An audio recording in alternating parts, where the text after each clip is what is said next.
Yeah. Hiya, Callum. Hi Gareth, how are you? Not too bad, mate. We've spoken to people who've been through this before. It's the first Grand Slam week for you. How does it feel? Yeah, it's obviously exciting. It's like you said, it's my first sort of taste of this, and there's definitely a buzz around the camp. But we're well aware that we're probably going to the toughest task of the tournament away at France. So yeah, while it's really exciting and it's massive energy in the camp, we know we got a huge challenge on Saturday. What have you learned from the 4 games so far? I think we're improving. We're improving every game, but every game throws up different challenges, and that's the beauty of this tournament. That every team's different. Every team has different structures and systems, and every week is about learning and adapting, improving on what you've done, and then sort of adapting to the opposition. So probably the biggest learning for me is just that every game comes with such new tough challenges that every week's a new one, sort of thing. How do you feel the 10 axes is going with you and Dan Biggar? Obviously, the way that it's working, Dan starting, you coming on early in the second half. Yeah, obviously, Biggs is a fantastic player. I think he's had a great tournament. He was brilliant again on Saturday. And, for me, just being able to sort of learn from someone like Biggs, who's had 90 plus caps, I can really see why he's had that and why he's at the top of the game in sort of world rugby. And for me to be able to learn from someone like him is special for me. And yeah, like you say, it's working well at the moment with him playing and then me coming off the bench. But yeah, we obviously got a big job on Saturday, so we'll see how that goes. When you go back a year, Callum, and obviously you weren't playing international rugby, you were playing for Bristol, and obviously you were still available for the 3 countries. Now that Wales are on the brink of a Grand Slam, you've always said it was the right decision for you. This has proved it, hasn't it? No, obviously, yeah, it's obviously special to be on the brink of a Grand Slam. But I said before the autumn that it felt like it was the right decision, and I know it was the right decision because, like I said in autumn, that when I had the call with Wayne Pivac and my emotions that I had there, I knew at the time. So it has nothing to do with being on the verge of the Grand Slam. That it was the right decision. I knew in autumn that I'd made the right decision, so I'm happy. In terms of the role that you do, coming on as a replacement, because you're obviously starting at Bristol, it's worked out well for you. Is that a role that you're happy with? Well, obviously, of course, you don't want to be someone who's known as a bench player, but the main thing is that the team wins, and if the team wins by Big starting and me coming off the bench, then so be it. Because I think that's a special thing about this squad is that there's no egos, there's no individuals here. Everyone does what's best for the team, and like you said, if we're winning, doing it this way, then yeah, I'm more than happy. And France at home is going to be a tough way to clinch that Grand Slam, isn't it? Yeah, of course. I pointed out earlier, I think it's probably the toughest task to go to France away. Everything, the 9 o'clock kickoff, the travel, everything is against you. But, the thing with Wales is that when their back's against the wall, they'll come out kicking and punching. And yeah, it's a massive task. But, if you win it, then it's going to be extra special. Thanks very much. Good luck on the weekend, mate. Thank you. Hey, Callum, Beth from ITV, you're right. Yeah, very well, thanks. How are you? Listen, you're 25, so you would have grown up watching Wales win a lot of things, and like us who are a bit older. What does it feel like now being on a team, winning things and on the verge of this Grand Slam? Yeah, I guess it feels pretty surreal, to be honest. Probably hasn't, but it hasn't sunk into me that I'm even in the Six Nations, never mind 1 game away from a Grand Slam.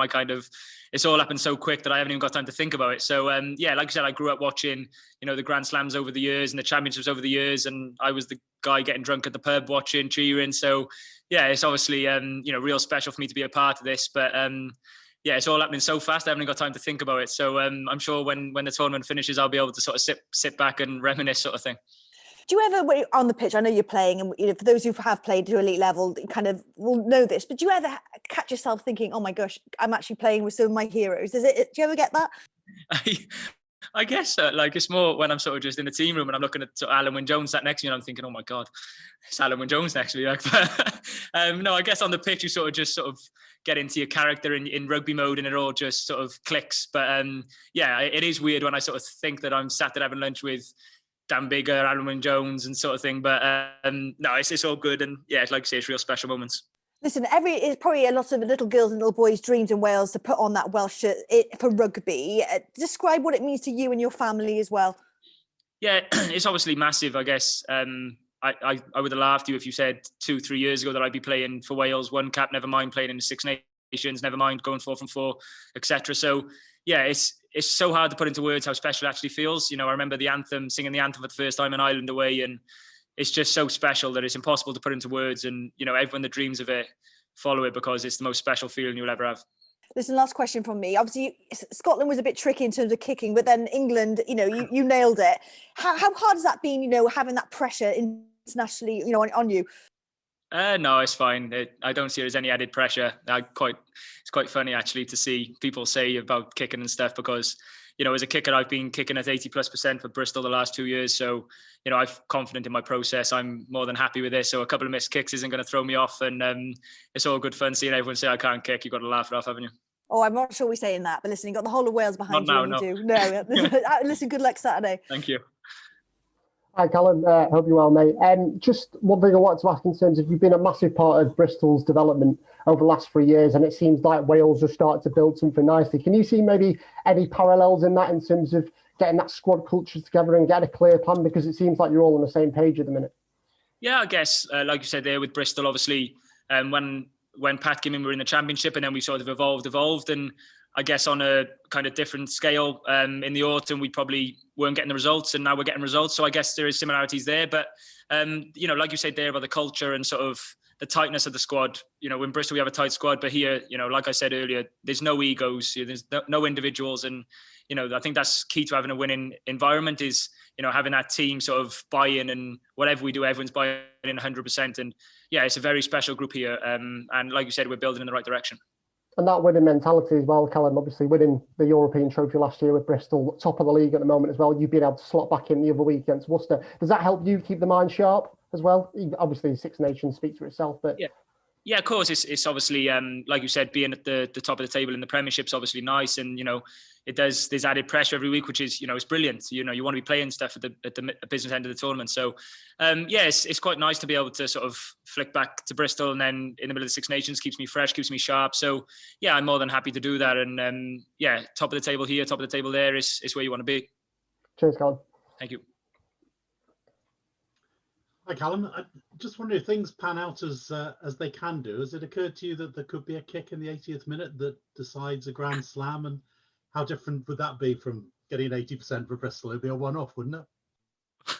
Well, I guess as a kicker, it's a high possibility it could happen. You never know, do you? But I guess that's what you do the training for in the week, isn't it? You practice all week, and you practice all your life for kicks. It's no different if it's in the 80th minute or the first minute. You just got to sort of trust your process and back yourself. But if there's a kick in the 80th minute to win the Grand Slam, I'll be more than happy to take that. I'll be more than excited.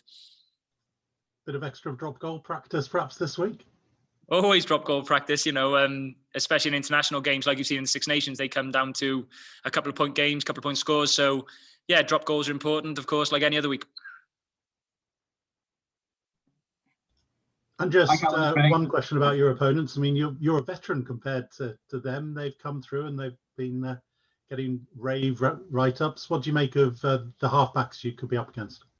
Yeah, obviously Dupont's obviously one of, if not the best in the world. He's he's world class. He's got his toolbox pretty much full with different talents. So yeah, we know we got to keep him sort of under control.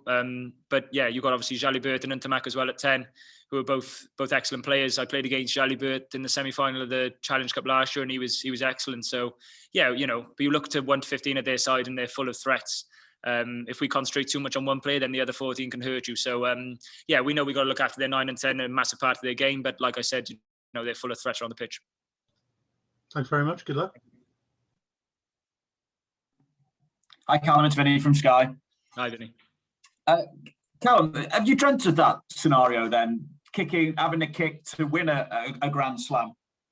I guess when I'm lying in bed, my mind does probably wander to it. I guess I'll definitely think of it tonight now. But no, yeah, it's like as a rugby player, you always sort of visualize you kicking the winning kick or scoring the winning try. Those sort of things happen. But if it happens, brilliant. But I won't be changing any sort of things I do this week in order of an 80th minute kick or anything. I'll be doing my process as usual, working with Jenks, working hard with Jenks, Biggs and Jared and stuff. And yeah, if it comes, it comes. Like I said, I'll be excited to take it.